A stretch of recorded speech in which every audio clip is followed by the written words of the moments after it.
Elif, तुम्हें बहुत याद किया मैंने। ऐसा मत करो एलिफ, रुक जाओ। मैं जानती हूँ ये घर तुम्हारी महबूबा का है, मगर तुम्हें देखते ही दिल ऐसे धड़कने लगा जैसे सीने से बाहर निकल आएगा, उसी पहली रात की तरह। उमर,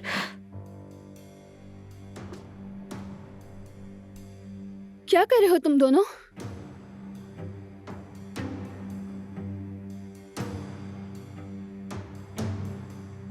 उमर, आयजा, हम पहले एक दूसरे से मोहब्बत करते थे। उमर मेरा पहला प्यार है। क्या?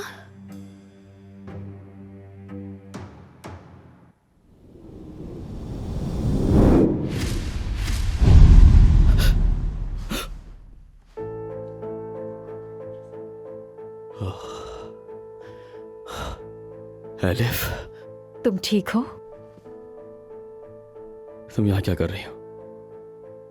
कुछ नहीं, मैं बस जल्दी जाके तो सोचा कॉफी पी लूं।